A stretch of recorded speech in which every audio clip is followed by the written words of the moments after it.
Bonsoir, bienvenue à tous, bienvenue sur Watch et on est très heureux de vous retrouver à 22h un lundi sur deux pour la plus belle des émissions, celle sur Android. Et ce soir on a une très très belle émission puisque je suis de retour. Voilà, donc je voulais me féliciter de mon retour, vous m'avez manqué en tout cas, tous ceux qui êtes derrière votre écran. Voilà, je pouvais pas être là pour des raisons personnelles, mais tout va bien et je vous remercie pour vos petits messages. Salut Jason. Salut Mathieu, ça va? Voilà, je vois que ton téléphone va bien en tout cas. Oui, il répond. Voilà, tout va bien. Les admiratrices. Bon, alors, quand je suis pas là, on s'amuse à faire la fofolle? On met des chapeaux, on met des chapeaux, des lunettes de soleil.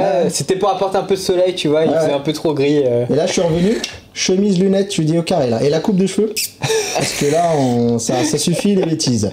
Voilà, Jason de la très belle chaîne YouTube. Restez connectés. Oui. Qui monte et qui va bientôt atteindre les 5000 abonnés. Qu'on co-anime tous les deux. Et oui, 5000 abonnés, déjà c'est pas mal.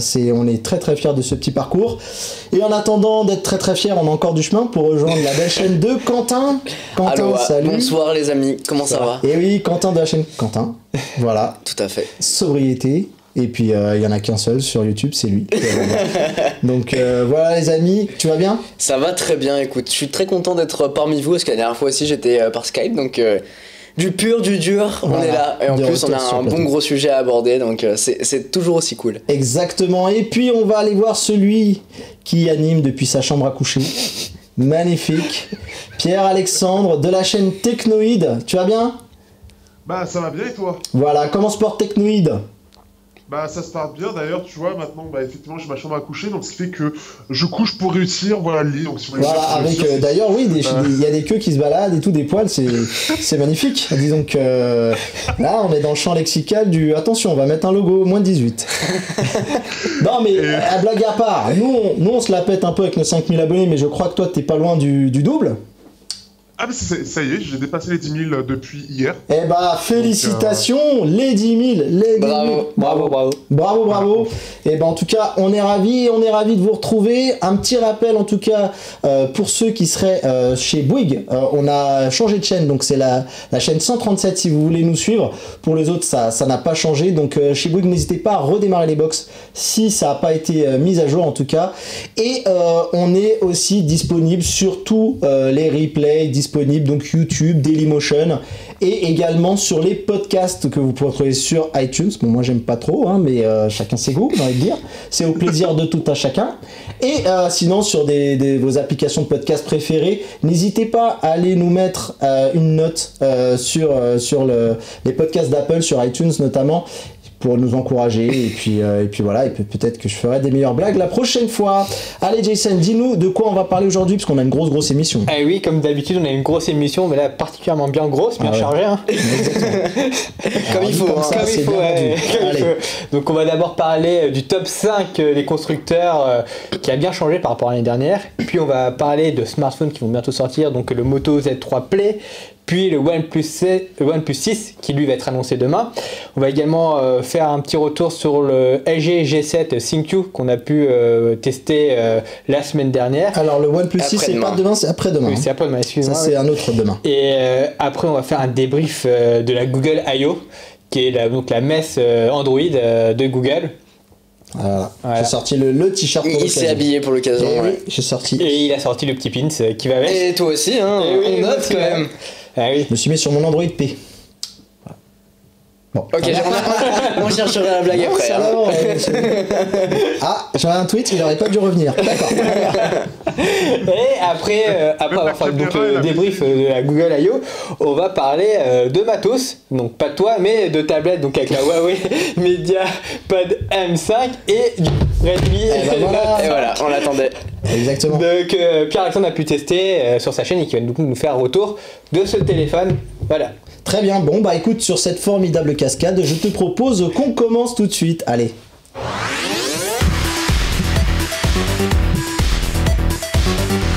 Alors au sommaire de notre, j'ai envie de dire, de nos parties qu'on a bien faites, des breaking news que nous appelons ici sur Andromag, le top 5 des constructeurs. Donc tu nous as mis un petit titre, le top 5 des constructeurs n'est pas celui qu'on croit. Et oui, puisqu'il n'arrête pas de changer. Donc les 3 premiers, bon, vous savez c'est lesquels? Apple, Samsung et Huawei.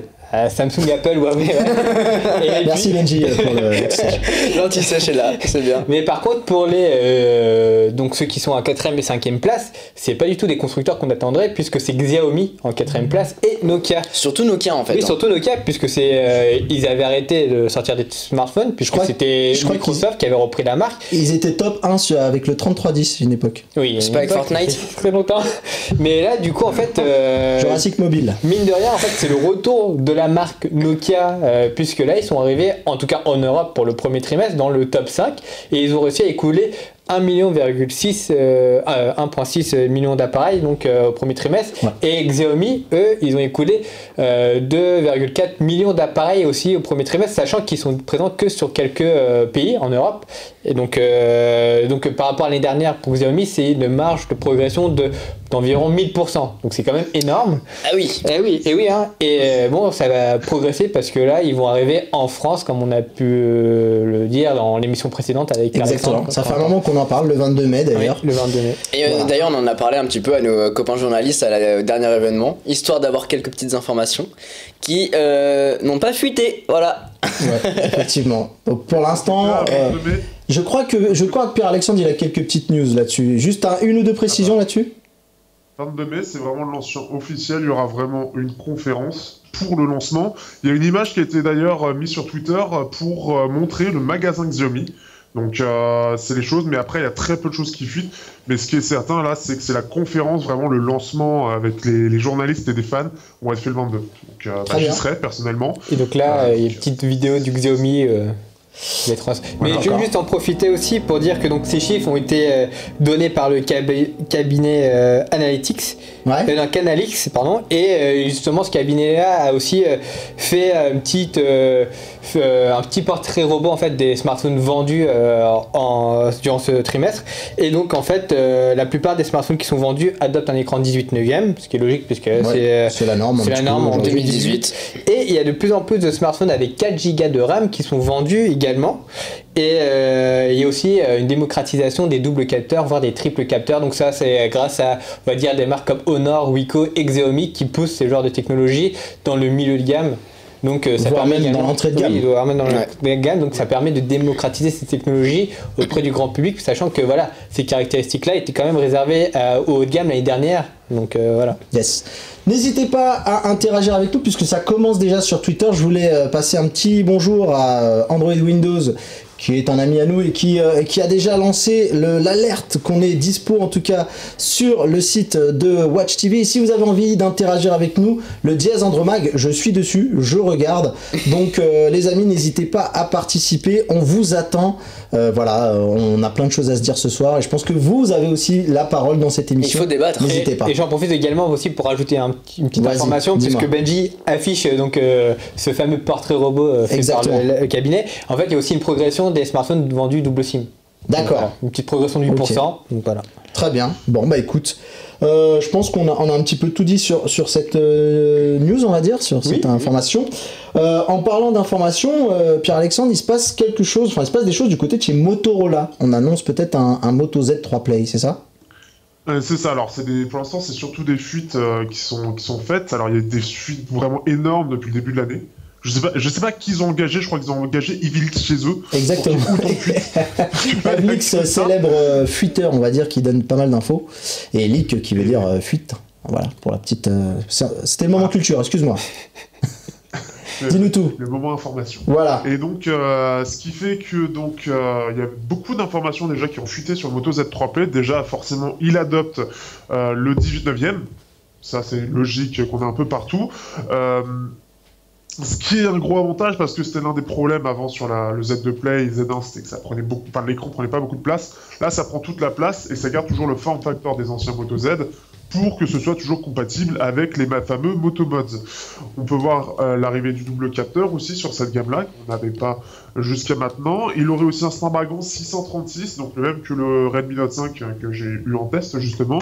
4 Go de RAM, donc là ça change pas, on serait sur du 64 Go de stockage, port USB-C, pas de jack apparemment, ils ont décidé de l'enlever aussi, histoire de faire comme tout le monde... Et on peut étendre la mémoire aussi avec le port micro SD, non? Port micro SD, c'est possible pour moi ils vont le garder. C'était déjà le cas avant. Après, bon, on va voir parce que bon, si déjà ils commencent à enlever le port jack, je ne sais pas si le port micro SD est gardé. Enfin, en tout cas, il n'y a rien de précis. Comme ça reste des rumeurs, je préfère dire que je ne suis pas sûr. Et il aurait aussi une batterie de 3000 mAh, donc comme le Moto Z2 Play. Donc globalement, c'est vraiment augmentation des performances et 18/9e. Et double capteur photo. Et en tout cas, quand on regarde cette photo-là qui a été diffusée par Evilix, on voit également que sur le côté, j'ai l'impression qu'il y a un capteur d'empreinte sur le côté, sur la tranche. Est-ce que tu confirmes ça ou pas? Pour moi, attends, sur le côté de ce que je vois, non, pour moi, si, c'est tout à fait possible, effectivement, parce que à la base, normalement, il est en façade. Oui.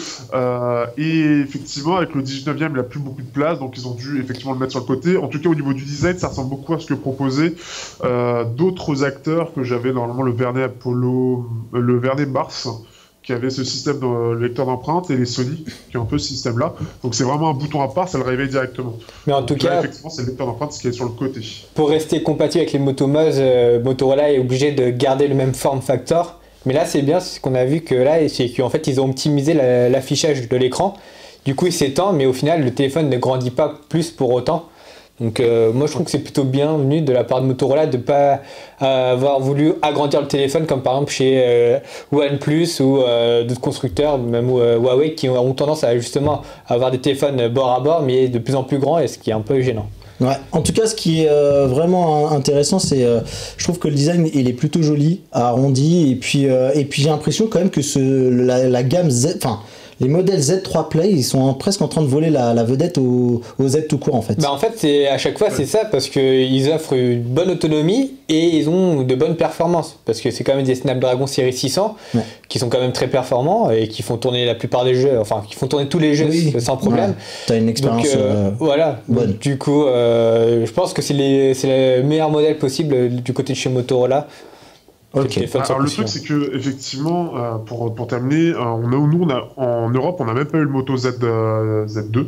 Il n'existe pas. Il a été lancé que aux USA.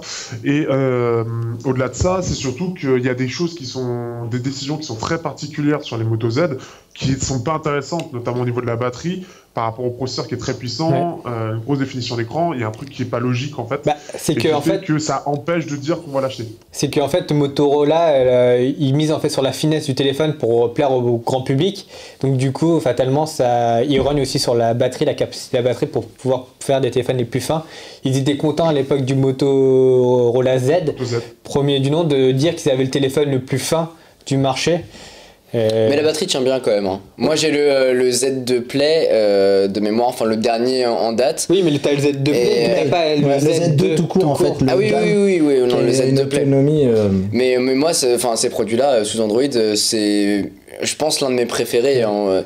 Déjà, il tient très bien en main. La batterie, franchement, j'ai jamais eu rien à redire dessus. Tu peux attacher des mods dessus. Donc oui, ça coûte un petit peu cher pour ce que c'est.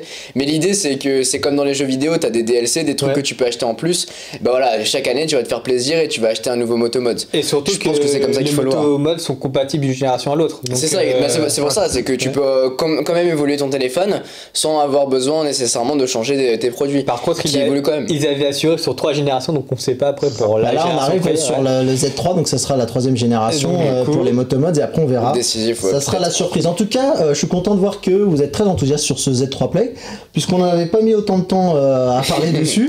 Donc je vous propose qu'on avance parce qu'on a la Google I.O. derrière et on veut parler maintenant du OnePlus 6, Jason. Oui. Il arrive bientôt. Et on a ici un OnePlus 5T par exemple. Voilà, il est sale. Voilà, c'est vrai. Donc le OnePlus 6 fait donc suite au OnePlus 5T qu'on a pu prendre en main l'année dernière, qu'on a pu avoir. Oui, il y a quelques mois maintenant. Il y a 4 mois, un truc comme ça. C'est récent qu'on l'a le OnePlus 5T. 5T, ouais, il est. Je l'ai en 2017. Ouais. Donc, vas-y.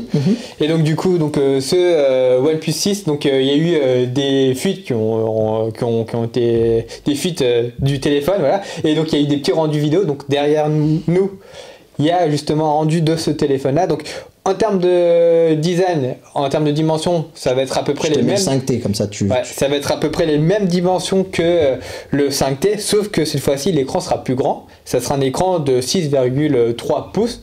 Bord à bord, donc là il y aura vraiment on va vraiment avoir un téléphone vraiment borderless en fait, contrairement au 5T où il y avait quand même des bordures en bas. Sinon en termes de caractéristiques, on retrouve donc toujours un écran AMOLED en QHD cette fois-ci, avec un Snapdragon 845 couplé avec 6 Go de RAM pour la version d'entrée de gamme et 8 Go pour la version haut de gamme. Du coup, ils arrêteraient le Full HD, ils passeraient au QHD. Oui, apparemment, d'après les dernières rumeurs. Et pour ce qui est de la mémoire, il y aura une version avec 64 Go de mémoire interne et une autre plus grande avec 128 Go, donc ça reprendrait la même formule que pour le 5T. Et au niveau de la batterie, on aurait du 3450 mAh. Et aussi, petite dernière chose, il y aura aussi un double capteur photo à l'arrière. Donc on aura un module de 16 mégapixels et un autre de 20 mégapixels, tandis qu'à l'avant on retrouvera une caméra frontale de 16 mégapixels. D'accord, ok. Et pour les prix, juste pour finir, on aura donc 519 € pour la version d'entrée de gamme et 569 € pour la version à 128 Go. Très bien, et bien écoutez, en tout cas je vais aussi saluer Didier Méance qui est sur Twitter, qui nous salue et qui lui est aussi ravi par rapport à tout à l'heure ce qu'on disait sur l'arrivée de Xiaomi en France. Donc voilà, et ben en tout cas on le salue également, toute l'équipe, un petit coucou à toi. Et aussi, petite dernière chose, il y aurait peut-être un petit coloris blanc, puisque sur Twitter il y a eu ce célèbre acteur indien dont j'ai oublié le nom, mais que je salue, donc les compatriotes indiens, parce que je pense que c'est un dieu vivant là-bas, voilà, qui a pu donc discuter avec le fondateur de OnePlus, et donc il a pu voir un modèle blanc du OnePlus 6. D'accord, ok, bon bah écoute, sachant qu'il y aura aussi une version Avengers destinée à l'Inde, si. Je pense qu'on est en train d'assister à la première mission où Jason va réussir à parler plus que moi. Croyez-moi, il faut y aller. Bon, en tout cas, rendez-vous dans 2 jours. Il est chaud patate en fait. Je peux repartir si tu veux, non ? Non, c'est bien. Non, c'est très bien. Allez, on va rapidement parler d'une présentation sur laquelle on a assisté, donc sauf Pierre-Alexandre malheureusement, qui est celle de LG. LG qui balance un nouveau smartphone, le LG G7 Thank You. Alors apparemment ça sera en lien avec Thank You. Welcome. Voilà. Et donc on voit, alors ce qu'avait annoncé LG, c'est qu'après un petit peu les difficultés qu'ils avaient eu avec le G5, le smartphone modulaire, vous vous souvenez, qui s'était fait un petit peu botter justement par l'arrivée de Motorola qui proposait un système de modules bien plus intelligent que le fait de devoir retirer la batterie pour mettre des modules. Après un G6 qui était très très bon sur le papier avec un écran pareil, 18/9e. Et qui a souffert par rapport au S8. Qui s'est fait prendre la vedette, mais totalement. Mais complet. Alors ça a été le meilleur smartphone du Mobile World Congress, je m'en souviens, puisque Samsung n'avait pas fait d'annonce lors de ce mobile. On était tous ressortis en disant que le LG G6 était le meilleur smartphone du mobile de la conférence. Et je crois qu'il est resté le meilleur à ce moment-là, plus jamais. Enfin voilà quoi. Et donc ils avaient décidé de repartir sur une page blanche, c'était ce que LG avait un petit peu mentionné, repartir sur de nouvelles bases pour redonner un petit peu de souffle, parce que alors mine de rien ils ont sorti un LG V30 que nous on avait pu voir à l'IFA de Berlin, qui était juste magnifique. Enfin voilà, excellent. C'est un très très bon téléphone. Et donc là, j'avais envie de dire que la tâche était pas facile, parce que pour arriver derrière ce V30 et sortir un appareil de ce type-là, là il fallait le faire. En tout cas, on va parler rapidement des spécificités. Jason, tu vas nous dire un petit peu la fiche technique, oui, parce que tu es très en jambes ce soir. Oui, tout à fait. Donc ce LG G7, c'est plutôt en fait le V30 transposé dans la gamme G. Donc on retrouve donc un écran de 6 pouces d'une définition Full HD, QHD+, et c'est un écran LCD et non AMOLED. Au niveau du processeur, c'est un Snapdragon 845 couplé à 6 Go de mémoire vive. Au niveau de la mémoire, on trouve 128 Go de stockage interne et on peut l'étendre avec un port micro SD. Pour la batterie, c'est une batterie de 3000 mAh. Et pour ce qui est de la photo, LG a doté son téléphone de 2 modules photo. Donc les deux sont à 16 mégapixels, mais l'ouverture en fait va être différente suivant le module. Capteur, voilà. ouais. Il y aura un module grand angle. Donc pour les focales, c'est 1.6 et 1.9. Et pour ce qui est du capteur... Il est concentré, hein. Ouais, même Benji, il a levé la tête comme ça, il dit waouh, quel regard. Il était très très concentré. Et pour ce qui est du capteur frontal, c'est du 8 mégapixels, voilà. 8 mégapixels, ok, très bien. Quentin, ton avis sur ce que tu as vu? Bah moi j'aime bien. Déjà parce que j'ai une certaine affinité avec LG parce que j'aime beaucoup leurs produits, j'aime bien le design malgré qu'ils se détachent pas. Télé, hein. J'aime bien leur télé, bien sûr, je vais pas vous le cacher. Allez, belle télé. Mais en termes de téléphone, c'est vrai que j'aime bien le design et c'est sexy. Après, le problème c'est que ils ont un V30 qui est excellent, donc il faut qu'ils arrivent à passer au-dessus avec un G7. Mais le problème c'est que de l'autre côté, il faut que le G7 soit différent de ceux de la concurrence. Donc je pense qu'ils ont réussi une étape. Celle de passer le G30 pour passer à un autre appareil qui est plus haut de gamme, qui a des meilleures performances. Mais par contre, en termes de concurrence, bah, ils se noient un petit peu dans la masse. Et c'est ça un petit peu le problème, on en avait parlé pendant le live de Rester Connecté du coup directement sur l'événement. C'est un très bon produit, mais il faudra voir comment ils se débrouillent par rapport à la concurrence. Et je pense que LG va retourner dans la boucle qu'ils ont eu avec le V30, c'est-à-dire que ça va être un G7 qui va être excellent mais qui va être noyé parmi la masse de téléphones qui va sortir.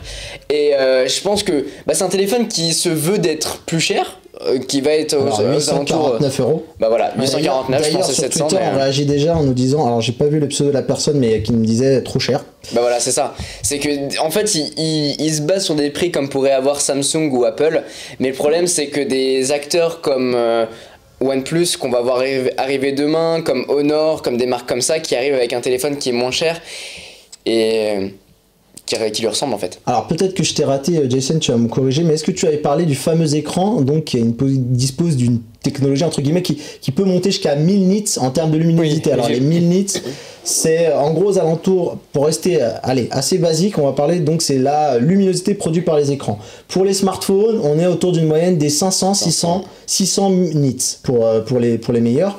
Et là en fait, ils font la prouesse de aller jusqu'à 1000 nits. Et d'ailleurs je vais un petit peu voler la vedette d'Iweek ce soir. Il se murmure d'ailleurs que Apple pourrait donc s'associer avec LG pour les futurs écrans de leur smartphone et que apparemment il serait dans l'idée de mettre ces écrans à 1000 nits en fait. L'avantage donc c'est pour pouvoir avoir une meilleure visibilité en plein soleil. Voilà. Alors après, de ce qu'on a cru comprendre, c'est d'après certaines personnes, ça serait peut-être du discours marketing, ça serait peut-être trop pour faire tester. Chose. Sachant que dans la prouesse, alors ça il faut quand même saluer la performance à vérifier, mais ce que affirme LG, c'est que ces 1000 nits ne vont pas consommer ou très peu consommer par rapport à un écran équivalent qui va à 500 ou 600. Surtout que tu vas pas laisser ton téléphone tout le temps au volume maximum. Non, mais mine de rien, même si tu montes la luminosité, on nous a dit que ça ne sera pas au prix de l'autonomie en tout cas. Donc ça c'est plutôt intéressant.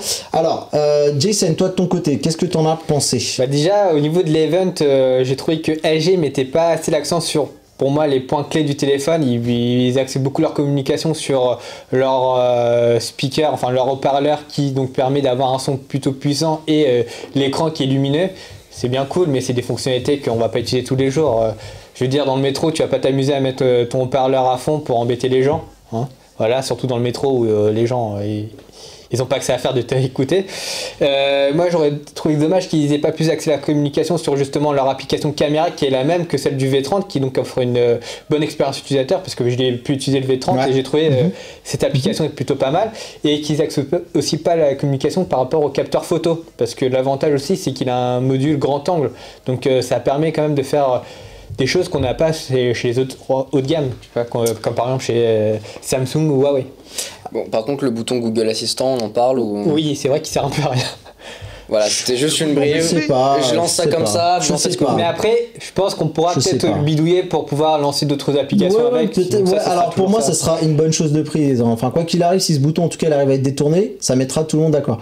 Après, tu sais, à force de dire Google, eh ben, au bout d'un moment, des fois, ça peut être embêtant et de pouvoir peut-être le tapoter sur. Je sais pas, franchement, je pense que. Est-ce qu'on est représentatif de l'utilisateur courant? Je ne sais pas, c'est à voir. En tout cas, de toute façon, Très clairement, on va en parler d'ailleurs des assistants, mais bon, je pense qu'auprès du grand public, il va falloir encore convaincre l'utilité même d'un assistant. Ouais, d'accord. Alors moi, le point faible que j'aurais cité, c'est qu'à 849 €, ne pas proposer d'écran qui aujourd'hui représente le haut du panier, que sont l'AMOLED, l'OLED, etc., qui sont la même chose d'ailleurs, mais en gros, qu'il n'y ait pas ça pour 849 €, déjà pour moi, il y a un mauvais message qui est envoyé. Pas forcément, parce que si la dalle LCD est bonne, ça peut être même mieux qu'un mauvais OLED. On a vu avec OnePlus, ils sont très bons. Oui, mais par exemple, tu vois, ils sont passés à l'OLED au 5 Plus, sur 5T. Par exemple, moi je vous donne un autre exemple qui montre en tout cas que même au niveau de l'image, c'est important. On a Huawei qui sort un P20 Pro avec un écran OLED sur son P20 Pro, et pour son P20, c'est un écran LCD. Donc, je sais pas, je trouve que en tout cas c'est quelque chose qui a quand même suffisamment été marketé par beaucoup de marques. LG sur son V30 en avait fait aussi beaucoup autour de cet écran, et là pour le coup c'est un peu raté. On regarde par exemple le P20, l'écran c'est quand même une dalle LCD et de très bonne qualité, les couleurs sont plutôt bonnes. Pareil, pour avoir vu des reviews, ils disent que pour le P20 l'écran est plutôt bon.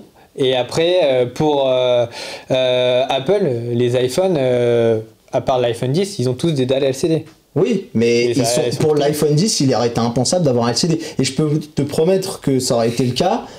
Enfin, je pense que toute la scène, tous les fans d'Apple auraient dit non mais qu'est-ce que c'est que ça. Enfin, aujourd'hui, on voit que ça faut s'aligner quoi. Au bout d'un moment, surtout avec un prix comme ça, faut réussir à s'aligner. Samsung a réussi à prouver que c'est voilà des écrans qui sont d'une qualité supérieure. Enfin, je suis d'accord. Voilà. Après, je pense aussi qu'il y a aussi le fait que les dalles OLED, ça court pas trop tous les rues, et je pense que peut-être LG a voulu privilégier certains gros clients plutôt que eux. Les télés. Moi, j'arrive pas vraiment à voir le message qu'apporte ce G7, là où je vous le voyais très bien avec ce V30. Je vous conseille d'aller voir des vidéos qu'on a faites sur Rester Connecté, où on en parle un petit peu avec LG, où je suis d'ailleurs pas très tendre avec eux. Et puis de toute façon, même si vous regardez pas, je pense qu'on va en tout cas essayer de venir de tirer un petit peu cette histoire au clair. On espère qu'LG viendra dans une de nos émissions, on en a parlé avec eux, pour pouvoir peut-être encore comprendre mieux le message qu'a à offrir ce téléphone, qui ne démérite pas. D'ailleurs, Didier le dit sur Twitter, j'ai toujours été très étonné que LG ne vende pas plus que cela, alors qu'ils font des produits, des smartphones magnifiques. Effectivement, alors après, j'ai moins été séduit par le design, pas trop, même par les matériaux utilisés, ça respire pas le premium. Voilà. Moi je trouve que pour le design, il a pas une identité forte. Il fait un peu un design passe-partout en 2018 avec l'encoche. Quand on regarde vraiment juste la face avant, ce téléphone-là il ressemble à plein de téléphones haut de gamme de 2018. Ouais. Ça après c'est normal pour rebondir un petit peu, pour donner aussi un peu mon truc. Et on donnera le la fin. Design en 19ème, tout le monde se ressemble, ça de toute façon ça c'est ce qui va être normal, enfin c'est ce qui est déjà normal, et ça l'est de plus en plus. On va avoir de plus en plus de mal quand l'écran sera éteint à savoir quel smartphone et de quelle marque. Au-delà de ça, ce G7, le truc c'est que on en avait parlé à mon live la dernière fois avec Mathieu. En fait le truc c'est que il a rien à proposer de plus que le V30. Et si en plus de ça, de ce qui avait été dit, la présentation fait que même chez LG, ils savaient pas quoi dire pour vendre le téléphone, c'est-à-dire qu'en fait, ils ont juste fait un espèce de V30 pour la gamme G, comme tu disais, et qu'il n'y a rien de plus en fait à mettre dedans parce qu'ils n'avaient pas d'idée. Et le truc, c'est qu'en plus de ça, le vendre à 849 €, déjà pour LG, c'est cher globalement. En général, c'est plus la gamme V qui est chère, et on comprend pourquoi. Mais le fait que ce soit la gamme G et LG n'ayant pas déjà une identité très forte, ça a beaucoup de mal à passer. C'est ça le plus gros problème aussi derrière, c'est que tu as le prix qui va derrière, tu as un V30 qui est quasiment pareil, surtout qu'ils ont fait un V30S qui est quasiment le même. Il y a un truc qui va pas, et ce qui fait qu'à mon avis, ce téléphone, il est bien, mais il a rien à vendre, enfin en tout cas LG n'arrive pas à le vendre, à le donner envie en fait. Ça donne même pas envie parce que t'as juste l'impression qu'ils ont juste changé le processeur du V30, c'est tout, et tu vas payer beaucoup plus cher pour rien. Exactement, et d'ailleurs, on va finir là-dessus, le prix du V30 est aujourd'hui plus intéressant, je pense, que ce G7, thank you. Allez, on va avancer parce qu'on a pris pas mal de retard par rapport au conducteur, hein, les amis, et du coup, je vous fais juste un petit rappel que demain, justement, tous les trois, malheureusement, Pierre-Alexandre, il met pas ses papiers à jour, donc voilà, ça bloque sur plein de trucs, ça bloque de sortir du territoire. Nous allons à Londres demain pour assister à l'événement du Honor 10, hein. Il n'y a pas vraiment de secret puisque le téléphone a déjà été annoncé de multiples fois. Déçu, j'ai cru que c'était pour le mariage de De Mégane, moi. Ah bah écoute, allez, parce que t'es sympa, on fera peut-être un saut. Ah, c'est samedi. Bah ouais, c'est samedi. Ouais, c'est samedi, mais on peut faire un détour. On peut faire l'enterrement de vie de jeune garçon. Il y a encore moyen, je pense. Allez, bon, on se retrouve dans quelques secondes pour parler de la Google I.O.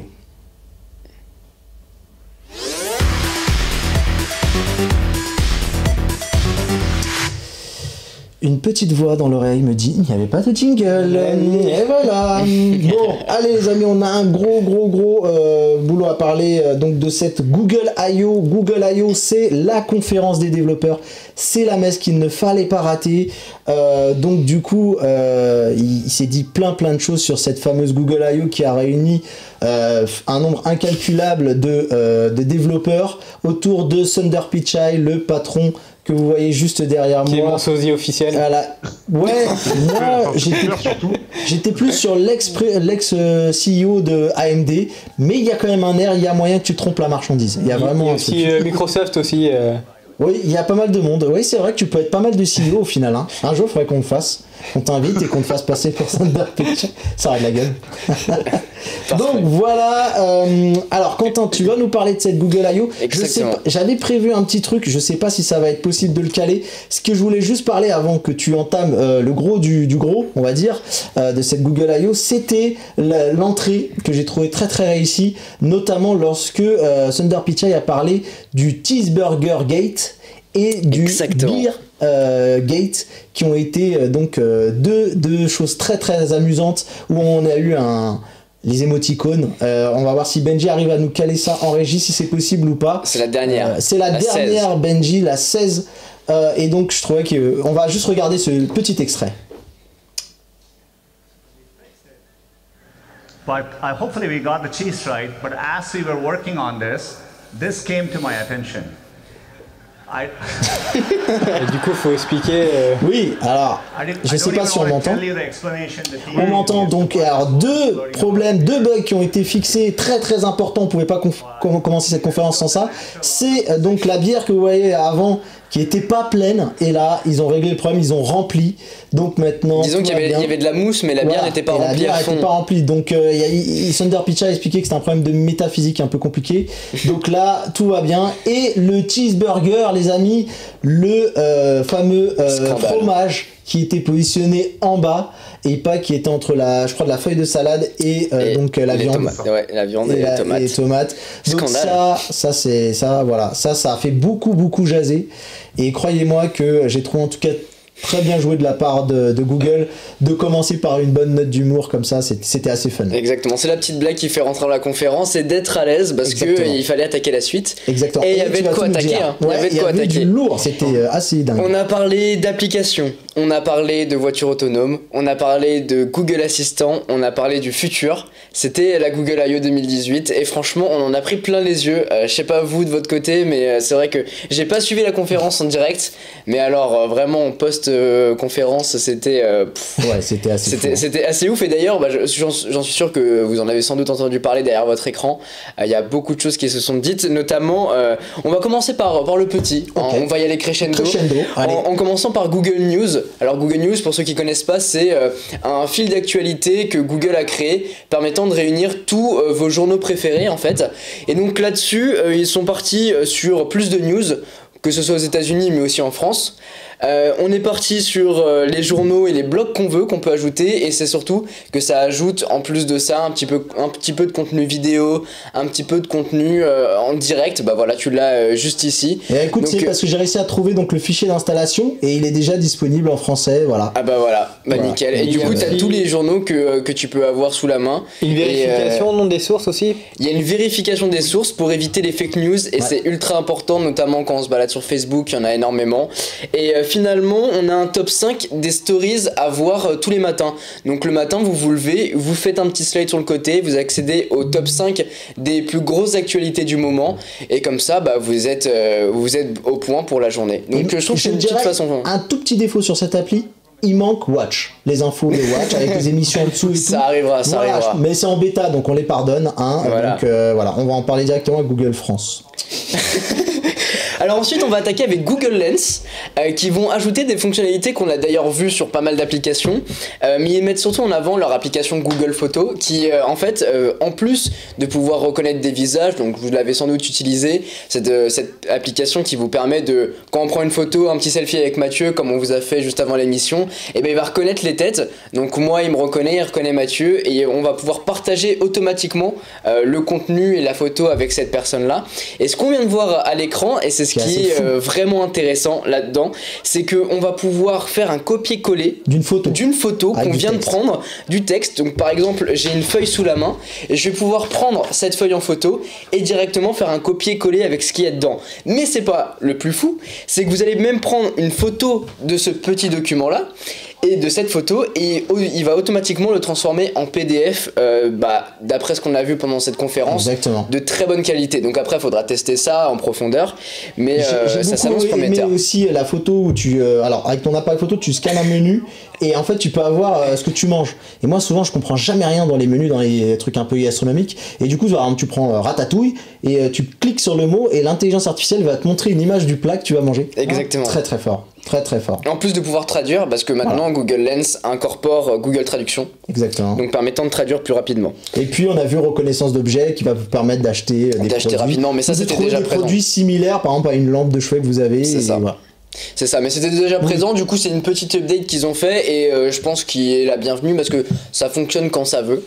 On va parler de Google Maps maintenant, parce que Google Maps aussi apporte des petites mises à jour assez sympas, notamment le fait d'ajouter de la réalité augmentée. Donc la dame qui parlait du coup de cette, j'ai oublié son nom, mais celle qui parlait du coup de Google Maps a eu l'intelligence de prendre un exemple de qui est juste là. Quand on démarre notre itinéraire, on est toujours perdu, on ne sait pas si on doit aller devant, derrière, à gauche, à droite, pendant que le point s'actualise, on bouge autour de nous.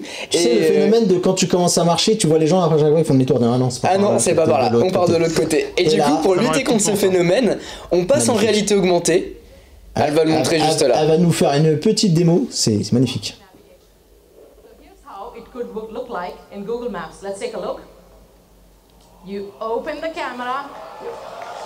C'est magnifique. Et des flèches arrivent. La caméra et en fait il va superposer avec Google Maps. Exactement. Et ça nous donne une direction du coup en réalité augmentée. Et c'est plutôt ingénieux de la part de Google d'avoir fait ça. Et c'était encore plus fun puisqu'ils ont fait un truc similaire mais encore plus sympa. Je sais pas si tu t'en souviens. Avec le petit animal. Avec le petit renard. Je te laisse en parler. Exactement. Donc on a exactement le même processus. On va le voir ici. Et donc là on a une info par exemple sur une sandwicherie, donc la réalité augmentée vraiment fait partie maintenant intégrante de Google Maps. Et là regardez, pareil, pour savoir où est votre chemin, un petit renard, tac, et il vous dit c'est par là, on y va, allez. C'est assez fort, franchement. C'est ça. Et du coup, pour rebondir sur les petits commerces que tu mettais en avant, il nous permet du coup de voir en réalité augmenter les commerces qui sont autour de nous, et ça va de plus en plus se multiplier parce que aujourd'hui on peut ajouter son propre commerce sur Google en mettant nos informations. Et ben là, Google, grâce aux voitures Google Maps, Street View qui se baladent dans la rue, va permettre d'analyser les façades pour détecter du coup un commerce. Je crois que Pierre-Alexandre voulait juste dire un truc. Ouais, par contre, il y a un souci avec Google Maps, c'est que maintenant l'API que certains développeurs peuvent utiliser pour leur propre application devient complètement payante pour eux à partir du 11 juin. Alors en fait, elle était déjà payante, mais je crois que là où ça le bas blesse, t'allais le dire, c'est que ça a coûté une blinde. Pour tout le monde, c'est obligatoirement payant. Avant, il y avait effectivement, on avait la possibilité de l'utiliser gratuitement, mais maintenant, il y a pour tous les développeurs, quelle que soit leur utilisation, c'est payant. Et ça va coûter plutôt cher.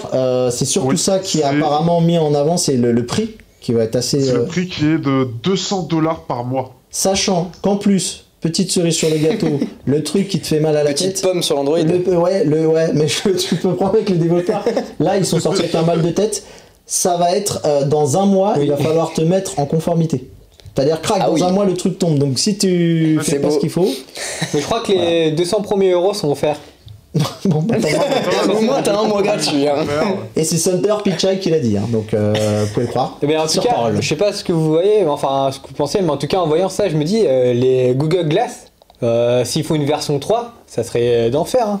Parce que peut-être. Avec la réalité augmentée, ça arrivera sans doute un jour. En tout cas, on sait que, alors, c'est ce qu'on suppose, c'est que les Google Glass étaient peut-être arrivés un peu trop en avance par rapport à leur temps, que du coup j'ai l'impression que Snapchat a quand même un petit peu adouci le problème de la caméra sur les lunettes. Ah mais Snapchat c'était pas le même type d'utilisation non plus. Oui, mais justement ça permet de rentrer dans les mœurs en fait. Et ce qui était vraiment dérangeant, c'était le fait d'avoir une caméra, même si tu fais pas des vidéos mais que tu prends juste une photo, ça pouvait gêner les gens, ce qui a apparemment froissé les personnes. Et du coup peut-être que petit à petit on va arriver à une évolution culturelle où peut-être avoir une caméra sera moins dérangeante. Déjà le Google Assistant est en train de rentrer petit à petit, donc peut-être que la caméra rentrera. Exactement. Et en parlant de caméra, il y en a une qui tourne au-dessus des voitures, et notamment chez Google à la Mountain View aux États-Unis. Ouais. Et ça s'appelle Waymo. Exactement. Waymo. Alors ça, par contre, ça on s'y attendait pas, parce que honnêtement j'avais entendu que ce projet était un peu mis au placard. Et quand ils l'ont ressorti à la conférence, c'était assez impressionnant. Hein, et ben en fait, il y a déjà des Waymo qui tournent depuis plusieurs années autour du campus de Google. Et donc là, ils ont sorti une version qui apparemment serait en train de se déployer. Et donc Waymo devient de plus en plus intelligent. C'est une voiture du coup autonome. Donc on se met à l'arrière et elle nous conduit d'un point A à un point B tout seul. Il y a on n'a rien à toucher. Voilà, c'est ça. Moi, je pourrais ça pas bouge. On a une caméra au-dessus et des radars qui nous permettent de calculer un petit peu ce qui se passe autour. Et c'est là où est l'innovation. C'est-à-dire qu'il va réussir à anticiper les erreurs humaines. Et c'est ça qui est assez bluffant. Google montrait une petite démo pendant sa conférence où par exemple le Waymo roule et ensuite il va voir un utilisateur, quelqu'un dans une voiture qui passe et qui grille le feu rouge. Le Waymo va réussir à anticiper tout ça et va freiner du coup pour pas percuter la voiture. Tu vois, dans la vidéo qu'on est en train de voir juste au-dessus, c'est le nombre de véhicules, tu vois, on est presque dans le transport en commun avec 6 personnes, tu vois. C'est ça, c'est en train de se démocratiser de plus en plus. On était allé à une conférence avec Jason en France, avec Navia qui du coup va démocratiser ça, en tout cas va tester ça en France ce mois-ci, je crois. Il me semble que c'est pendant le mois de mai. Donc voilà, ça va être assez intéressant de voir ça, de voir comment ça va se développer, parce qu'on sait qu'à côté ça va porter préjudice à pas mal d'employés, de taxis, de VTC ou alors quoi. Tout ça est piloté par ce qu'on appelle donc le deep learning, hein, c'est à la fois de l'intelligence artificielle et en même temps de l'élaboration par des ingénieurs, des choses comme ça. Exactement. Donc, ça c'est le petit truc avec le feu. Donc il va réussir à scanner avec sa caméra qui est juste au-dessus, qui a un système de vision, des radars, etc. Chez Marvel aussi, ils ont un truc qui s'appelle Vision. Exactement. Mais faut pas spoil. Justement, pour parler de cette start-up là, donc cette filiale de Google, ils ont annoncé il y a pas longtemps aussi qu'ils étaient capables de pouvoir éviter les faux positifs liés à la neige, justement, parce que c'est un problème récurrent avec ce genre de technologie. Exactement. C'est que la neige apporte des faux positifs, puisque c'est tout, même la pluie, quoi que et qu'ils ont réussi justement à gérer ça, et que je pense que c'est l'une des seules compagnies à l'heure actuelle à pouvoir gérer ça. Ils sont plutôt bien avancés, et ils ont, je crois, signé un accord avec Uber aussi pour partager des technologies. Alors pas trop, enfin c'est réglé à l'amiable, des choses plus ou moins. Alors parce que en gros, ce qu'il va falloir, parce que vous allez sans doute entendre très prochainement, il y a une grosse guerre juridique qui va se faire entre Waymo et Uber, parce qu'en fait il semblerait qu'une personne de chez Waymo soit partie. Alors je pense pas dire de bêtises, il est parti avec 600 Tera de données. Donc, c'était un des ingénieurs clés si je me trompe pas de l'entreprise de Waymo. Il a pu apporter des technologies clés à Uber. Et c'est surtout qu'il est reparti avec des disques durs pleins d'informations. Donc là, il va y avoir un gros combat judiciaire qui va se préparer. Et on risque sans doute d'en entendre parler. De famille. Oui, 600 Tera, peut-être. Faire ça, sans doute. Il y avait des vidéos de famille aussi. Quelques vidéos en 20K. C'est ça. Donc, on va relaisser la main à Quentin pour continuer un petit peu. Et on va continuer à parler d'humains, de santé cette fois-ci, avec Google qui a parlé du coup de healthcare et notamment d'un petit scanner d'iris, que dis-je petit, un scanner permettant de diagnostiquer un petit peu tout ce qui se passe autour de notre rétine. Et voilà, donc on a une petite image d'un scanner qui fonctionne comme ça. Donc faut voir comment Google va évoluer dans cette voie, parce qu'on parle souvent de santé, que ce soit Apple ou Google, parce que c'est un domaine qui commence à devenir de plus en plus clé, surtout dans les conférences, parce que ça apporte beaucoup de choses, et que ce soit contre le sida, que ce soit pour les handicapés, là autour de la rétine, on voit que de plus en plus d'acteurs, surtout des des acteurs digitaux comme Google et Apple prendre de plus en plus en main ce genre de techno, donc faut voir Jason, comment ça va évoluer. C'est quelque chose un peu qui te parle un petit peu là, c'est un peu dans la veine de ce que tu es en train de faire. La bio un peu informatique autour des cellules, voilà. Et là, du coup, l'idée, c'est aussi d'anticiper les futures pathologies des patients. Je pense qu'aussi, ce qui pourrait être utilisé, c'est la reconnaissance d'image, parce que ça peut permettre justement de diagnostiquer et permettre ça sans avoir forcément un docteur sous la main, parce qu'ils ne sont pas forcément disponibles. Donc là, grâce à ça, on pourrait savoir dépister rapidement si une personne est atteinte d'une maladie ou non. On a Pierre-Alexandre qui veut rajouter quelque chose, dis-nous. Oui, alors justement par rapport à la santé, c'est un des trucs qui, alors au-delà de l'intelligence artificielle qui a pris beaucoup de place sur cette conférence, ils ont été très rapides pour annoncer plein de trucs. Sur la partie santé, je l'ai trouvé très très impressionnante parce que c'est ce qu'on voit justement au niveau du graphique, c'est que via le scanner d'iris, ils peuvent prédire énormément de choses, déjà de ce qu'on a vu sur les images précédentes, risque cardiovasculaire, risque de diabète, divers et variés, rien qu'avec la rétine, donc ça c'est très très fort. Ils parlent même des rechutes, c'est-à-dire qu'on a été malade, on a été soigné, ils peuvent anticiper une rechute.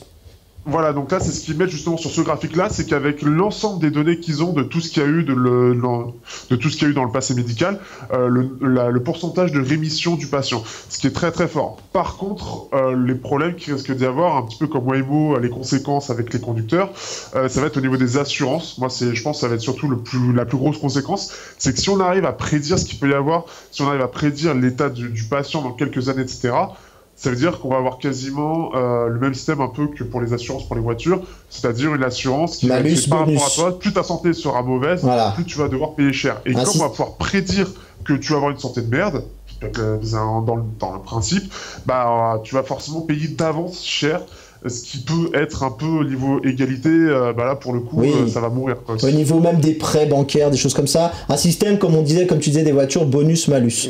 Ok, je propose qu'on avance encore un petit peu parce que alors on a encore deux gros sujets à traiter de cette Google I.O., Android P et Google Assistant. On commence par quoi Android P, parce que c'est quand même Andromag. Et c'est parti. Android P qui est déjà disponible en bêta après cette conférence sur plusieurs appareils: Google, Nokia, Vivo, OnePlus, Xiaomi, Sony, Essential et Oppo. Et c'est une première. Malheureusement. C'est une première parce que c'était pas le cas avant. Et Vas-y, dis-nous PA. Juste un truc par rapport à ça. Alors effectivement, par exemple pour le Mi X2S, il est disponible. Le truc c'est que Android P bêta, il y aura que ça. Le Mi X2S aura juste droit aux versions bêta, mais pas de version finale. Il faudra attendre la version avec MIUI intégré pour l'avoir, ce que je trouve un peu dommage. Ok. C'est vrai. Et donc du coup on a plusieurs nouveautés et on voit que Google s'aligne. Alors on voit le mouvement d'interface là, tu vois. Exactement. Et justement ce qu'ils disaient à ce moment-là, c'est qu'ils veulent évoluer, que ce soit pour la fluidité, pour que ce soit plus ergonomique, plus rapide et que ce soit au final beaucoup plus simple. Et en fait ce qu'ils ont voulu faire pour ça, c'est ajouter des gestes. Donc tout comme on avait pu le voir en début d'année dernière avec Apple le faire, ils abordent une techno qui on prend son téléphone à une main et on peut naviguer à l'intérieur sans avoir des boutons à appuyer. Et Google fait exactement la même chose mais à sa sauce, c'est-à-dire qu'on a un petit bouton en bas de l'écran qu'on peut voir juste à l'écran. On peut soit glisser vers le haut une fois et là on va accéder à une sorte de menu rapide qu'on voit juste ici. On peut naviguer avec ces applications voilà, ça c'est des applications qu'on a utilisées récemment, mais on peut toujours interagir avec. Alors ce qu'on peut pas faire avec Apple et c'est plutôt pas mal. En dessous dans le dock on a 5 applications qu'on utilise le plus souvent en général. Et quand on reslide vers le haut on a accès à notre tiroir d'applications qu'on connaît très bien. Et tout ça se permet de pouvoir le piloter à une main et de naviguer dans l'interface très rapidement. Et tu m'avais montré juste avant l'émission que OnePlus fait plus ou moins ça aussi. Exactement. Donc on voit que tous les constructeurs essayent de s'aligner, et là vu que Google le fait sur Android P de base, on pourra voir énormément de smartphones s'aligner, acquérir ce petit truc. Donc je pense que c'est une très bonne idée de Google, surtout que ça va dans l'air du temps. On veut utiliser notre smartphone globalement à une main, mais c'est surtout qu'on va pouvoir l'utiliser en toute fluidité quoi. Et c'est vrai que ce qui est génial, c'est que quand on y a goûté, qu'on a commencé à prendre le pli, on adore ça. Et nous on l'avait déjà vu avec les Meizu à l'époque où on pouvait faire un peu la même chose avec le lecteur d'empreintes digitales. Et tu me souviens de toi, Jason, que tu avais été très très emballé voilà, par très ça. addictif. C'est très addictif. Après, quand on repasse à autre chose, on a un petit peu. Et même Huawei aussi, il a intégré avec sa nouvelle gamme P, P20. Exact. Donc ça, c'est plutôt pas mal. Moi, une des fonctionnalités que j'ai le plus aimé dans les gestes, c'est la possibilité quand tu fais pivoter ton écran, par exemple, le cas typique, hein, on est couché, on prend son téléphone, on le regarde comme ça, et il a toujours tendance à faire la rotation automatique, hein, puisqu'on l'a paramétré comme ça. Eh bien non, là, il y aura un petit bouton qui va nous permettre de pouvoir justement décider ou pas si on veut pivoter l'écran. Notamment aussi, on en avait parlé dans une émission précédente, le changement au niveau du volume. Voilà, ça change. C'est ça. Et puis voilà. Il y avait quoi d'autre? Alors, on va avoir rapidement le App Action. En gros, quand on va slider 2 fois, on a accès à notre tiroir d'application. La démo, ouais, juste ça, c'est la rotation d'écran. Voilà, c'est ça. Tac. Et du coup, une confirmation pour être sûr qu'on veut vraiment faire. En fait, c'est juste un déplacement du bouton pour la rotation d'écran. En fait, ça le bloque. Si on lui dit pas, ouais, faut le déverrouiller, il le verrouille pas la rotation. Crois-moi que ça, c'est une résolution pour moi. Alors, ça, c'est du coup le App Action qu'on est en train de voir, nous, à notre écran. C'est Google qui va essayer de prédire les applications qu'on utilise le plus et qu'on va utiliser. Le matin, j'utilise Twitter, j'utilise Instagram, et ben il va prédire que je vais utiliser ces applications-là. Et il va me les mettre en haut. Et on a aussi des App Action qui nous permettent de, par exemple, le matin, moi, bim, à 8h, j'aime bien aller courir. Et ben il va me mettre le petit bouton workout là qu'on est en train de voir. Comme ça, j'ai juste appuyé sur un bouton et tout démarre automatiquement. Et pareil avec les contacts, et je pense que ça le fera avec toutes les applications. De plus en plus, on est en train de voir qu'on va plus avoir besoin d'ouvrir nos applis et qu'on pourra interagir directement dans l'interface. Je pense que c'est un petit peu... Exactement, et on a vu ça avec le Honor View 10 qui fait énormément ça. Et on va avoir un dashboard aussi intégré à l'intérieur qui nous permet de savoir le temps qu'on passe dans les applications. Donc ça peut être pas mal pour essayer de prendre du recul. On a le nombre de messages qu'on a envoyés, le nombre de mails qu'on a envoyés. Enfin, on a vraiment beaucoup de stats par rapport à ça. Et dernière petite chose, c'est le Do Not Disturb avec le Sush qui permet, en retournant son téléphone, qu'on voit juste à l'écran, de permettre de le mettre en Do Not Disturb, de le pas déranger en fait. Voilà, ça a été vraiment un des messages tout au long de cet Android P, d'essayer de moins nous faire utiliser le smartphone. C'est ça. Mais plus de Google en fait.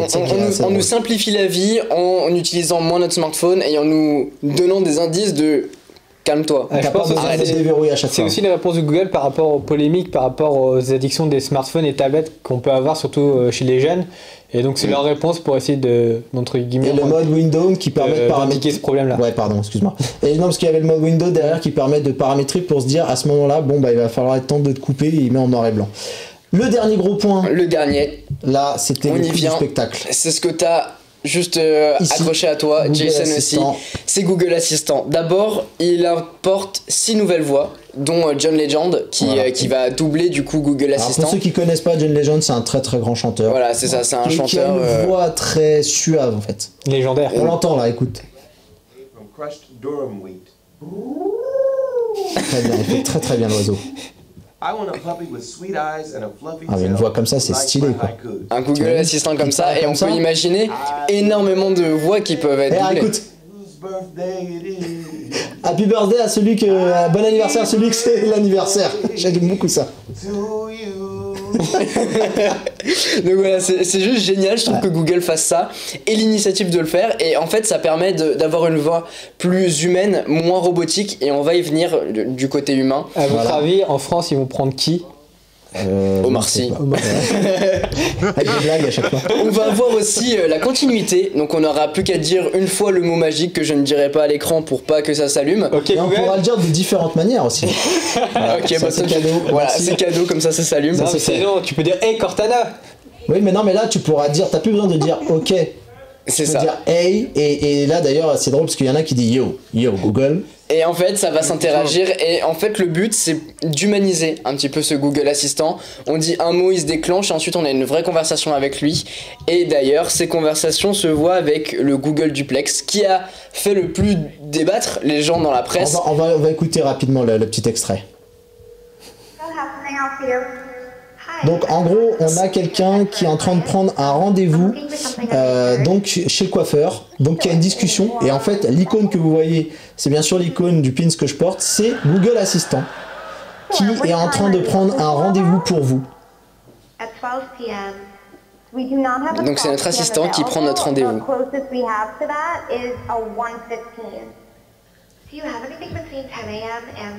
Et du coup, là, la personne... Just a woman's haircut for now? Okay, we have a 10 o'clock. 10 a.m. is fine. Okay, what's her first name? The first name is Lisa. Okay, perfect. So I will see Lisa at 10 o'clock on May 3rd. Okay, great. Thanks. Great. Have a great day. Bye. C'est génial. Voilà. Et ce qui est assez fou, c'est le naturel. Et en fait, la personne qui était en face savait pas que c'était un assistant en fait. Pas du tout. En fait, ce que veut Google, c'est humaniser son assistant. On l'a vu avec la voix, on l'a vu avec la fluidité, on l'a vu avec l'interaction. C'est juste génial. Et j'ai chopé un petit commentaire de Andreas Schaeffer, qui est ingénieur informatique chez Google, qui disait à RTBF, qui est un journal, qui disait: si comme moi vous avez grandi en regardant Star Trek Next Generation, alors sans doute vous avez déjà envisagé un avenir où l'on converse naturellement avec les ordinateurs. Et pour la petite mention, RTBF c'est la radio et la télévision belge en fait.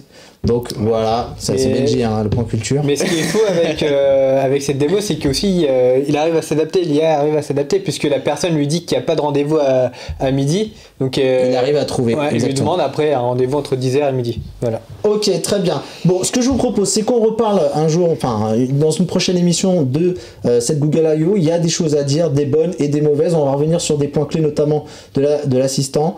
On prendra un peu de recul comme ça. Et ce que je vais faire, c'est que malheureusement, on n'aura pas le temps de parler de tous les produits. Donc, Pierre-Alexandre, ça sera une excuse pour te faire revenir. Vu que toi, tu as du Xiaomi, tu pourras nous en parler. Je vais parler de cette tablette parce que moi, je vais devoir la rendre.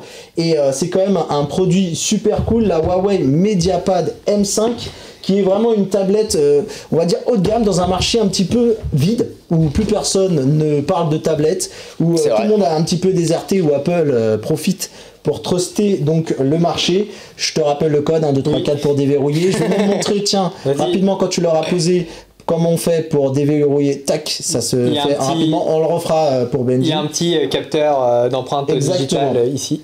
Au niveau des caractéristiques de la tablette, on est sur un écran de 10,8 pouces avec une définition 2560 par 1600, les amis, avec un PPI à 280 PPI.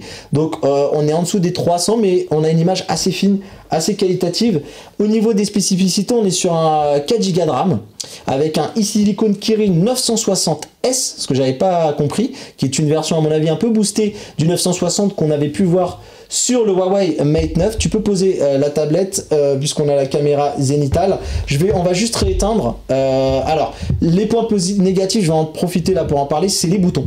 Ils sont vraiment très très mal placés et du coup sont très très chiants à atteindre quand tu le poses sur une table et ils sont pas pratiques du tout. Quand tu l'as en main ça va, mais quand tu... Donc je vais le déverrouiller, tac, c'est instantané, tu peux même la centrer, voilà, le déverrouiller à l'envers alors du coup. Exactement, ouais, il n'y a pas de position, on est plutôt bien. Au niveau de la batterie, 7500 mAh, une très très bonne autonomie, à peu près 20 heures. On peut faire. Je l'ai utilisé notamment moi pour regarder la télé. C'était un peu une petite télé d'appoint dans ma cuisine avec un son signé Harman Kardon, les amis. Qu'on a sur la boîte là.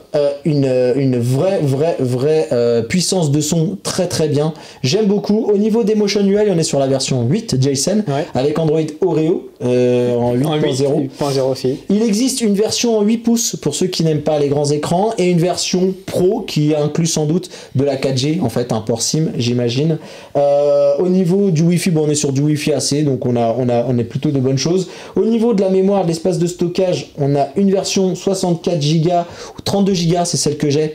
Je vous recommanderais plutôt de prendre une 64 si vous allez l'utiliser pour consommer du contenu. On peut pas étendre la mémoire ou la batterie par une carte micro SD. Très bien. Et pour le coup... C'était une question. Ah pardon, excuse-moi, j'ai pas entendu parce que Benji me soufflait. Alors vas-y, dis-moi. Non, je te demandais est-ce qu'on peut étendre la mémoire ou pas. Oui, avec un slot micro SD, pardon, excuse-moi. Du coup, oui, très bien. On a un poids de... Je lance celle-là en replay, je vais me marrer. On a un poids de 500 grammes, plutôt bien réparti. Donc elle est assez légère, elle est pas trop et elle a des performances qui sont vraiment très bonnes et pas de surchauffe. Ça c'est vraiment très bien. J'ai fait tourner Final Fantasy XV je crois dessus. Et au niveau de l'autonomie est très bonne aussi alors. Très bonne, 20 heures, c'est ce que je t'avais dit. Et pour le prix, on est aux alentours des 400 €. Donc je trouve que le prix est plutôt honnête. Ouais, c'est plutôt raisonnable. Une tablette qui est bien spéquée, qui est pas totalement super haut de gamme, mais qui fait tout tourner et qui a un écran qui est assez magnifique. Et même au niveau de la différence entre les Samsung, c'est plutôt bien. Voilà les amis, ce que je peux vous dire sur cette Mediapad M5. Je vais peut-être encore un peu la garder, donc si vous avez des questions, j'essaierai de vous y répondre, en tout cas sur les réseaux sociaux. Quentin, merci d'être venu dans cette émission encore. On part avec ou on en discutera après. Allez Jason, merci beaucoup d'être venu également. Et Pierre-Alexandre, on t'attendra pour une prochaine émission pour nous parler du Xiaomi Redmi 5 Note. Allez, et du Xiaomi. Merci Mathieu en tout cas. Et ben merci à vous tous en tout cas. Et nous on se dit à dans 2 semaines pour une prochaine émission. On vous embrasse, à très bientôt. Bye. Ciao, bye. Ciao.